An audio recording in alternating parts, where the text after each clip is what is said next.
नमस्कार मित्रांनो, कोर्ट कचेरी या युट्यूब चॅनलमध्ये आपले स्वागत आहे। मी advocate Kailas Naik, admin court कचेरी प्लॅटफॉर्म। आपल्या सर्वांना माहिती आहे की प्रत्येकाला वेगवेगळ्या कारणासाठी म्हणजेच परदेश प्रवासासाठी असेल, परदेशात नोकरी करण्यासाठी असेल किंवा ज्या वेगवेगळ्या कंपनीचे काही प्रोग्राम्स असतात त्यासाठी परदेशात जाण्यासाठी पासपोर्टची आवश्यकता असते आणि पासपोर्ट हा सध्या एक गरजेची गोष्ट झालेला आहे।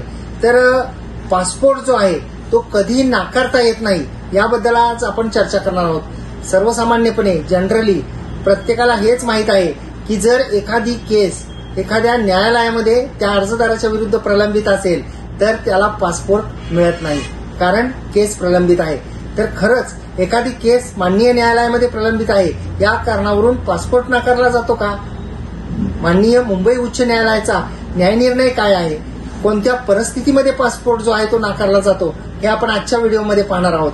तर ज्यावेळी पासपोर्टसाठी आपण ऍप्लिकेशन करतो आणि एखादी केस जर का फौजदारी केस त्या अर्जदाराच्या विरुद्ध प्रलंबित जर असेल तर त्याला पासपोर्ट देता येत नाही अशी तरतूद पासपोर्ट ऍक्ट 1967च्या कलम 62F मध्ये करण्यात आलेली आहे। कलम 62F पासपोर्ट ऍक्ट 1967। तर याबाबत विदेश मंत्रालयाचा एक 10 ऑक्टोबर 2019चा गाईडलाईन्स आहेत आणि त्या गाईडलाईन्स मध्ये खूप महत्वाच्या गोष्टी ज्या आहेत त्या नमूद करण्यात आलेल्या आहेत आणि या ज्या गाईडलाईन्स आहेत तर या गाईडलाईन्सचा आधार घेऊन अशीच एक केस माननीय मुंबई उच्च न्यायालयामध्ये दाखल करण्यात आलेली होती, ज्या केसचं नाव आहे कार्तिक वामन भट्ट विरुद्ध युनियन ऑफ इंडिया।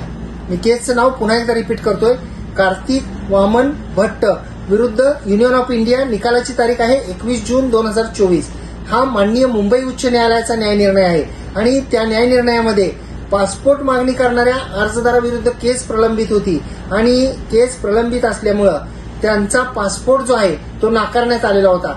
त्याच्या विरुद्ध हे अर्जदार माननीय मुंबई उच्च न्यायालयामध्ये गेलेले होते आणि त्या केसमध्ये डिस्कशन करताना न्यायनिर्णय देताना माननीय मुंबई उच्च न्यायालयाने केस पेंडिंग असणं म्हणजे नेमकं काय याचं अगदी विस्तृतपणे जे आहे ते विश्लेषण केलेलं आहे आणि त्या केसमध्ये माननीय मुंबई उच्च न्यायालयाने असं म्हटलेलं आहे की एखाद्या व्यक्तीविरुद्ध जर फौजदारी न्यायालयामध्ये एखादा खाजगी फिर्याद एखादी दाखल केलेली असेल किंवा एखाद्या व्यक्तीविरुद्ध फिर्याद दाखल झालेली आहे, त्या फिर्यादीचा ज्याला आपण FIR म्हणतो इंग्रजीमध्ये, आणि त्या फिर्यादीचा अद्याप तपास चालू आहे म्हणजे FIR दाखल आहे, तो FIR अंडर इन्व्हेस्टिगेशन आहे किंवा एखादी प्रायव्हेट केस आहे आणि त्या प्रायव्हेट केसमध्ये माननीय न्यायालयाने अजून दखल घेतलेली नाही, फिर्यादीचं व्हेरिफिकेशन वगैरे जे आपण म्हणतो तर ते व्हेरिफिकेशनच्या स्टेजला आहे, तर त्या परिस्थितीमध्ये जे आहे ते केस पेंडिंग असं म्हणता येणार नाही।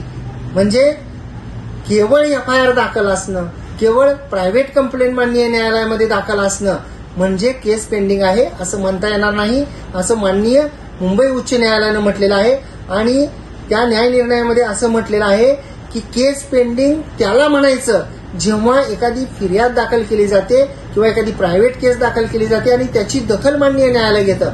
म्हणजेच उदाहरणार्थ त्या आरोपीच्या विरुद्ध एखादा आदेश होतो, उदाहरणार्थ प्रायव्हेट केसमध्ये प्रोसेस इश्यूचा आदेश होतो, उदाहरणार्थ केसचा संपूर्ण तपास होतो फिर्यादीनंतर आणि त्यानंतर चार्जशीट माननीय न्यायालयामध्ये दाखल केलं जातं, माननीय न्यायालय चार्ज ठेवतात, तर त्या परिस्थितीमध्ये जे आहे त्याला पेंडिंग केस असं म्हटलं जातं।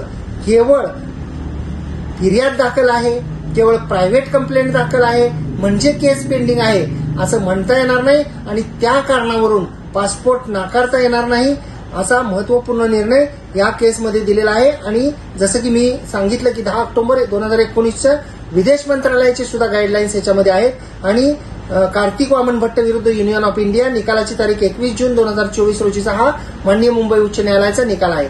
त्यामुळं केस पेंडिंग म्हणजे नेमकं काय? केवळ फिर्याद दाखल करणं म्हणजे केस पेंडिंग नाही, तर ही गोष्ट समजून घेतली पाहिजे आणि त्या कारणावरून पासपोर्ट नाकारता येत नाही असा हा महत्वपूर्ण असा निर्णय आहे। ही माहिती जर आपल्याला आवडलेली असल्यास या माहितीला जास्तीत जास्त शेअर करा, या व्हिडिओला एक लाईक करा। आपण जर कोर्ट कचेरी हा युट्यूब चॅनल अद्याप सबस्क्राईब केलेला नसेल तर सबस्क्राईब करा, बाजूचे बेल आयकॉनचे बटन दाबा जेणेकरून या व्हिडिओचे नोटिफिकेशन आपल्याला येत राहतील। आणि आपण हा व्हिडिओ जर फेसबुक आणि इंस्टाग्रामवर पाहत असाल तर पेजला जर अद्याप फॉलो केलेले नसेल, प्रोफाईलला फॉलो केलेले नसेल तर फॉलो जरूर करा आणि ही माहिती जास्तीत जास्त शेअर करा. खूप खूप धन्यवाद.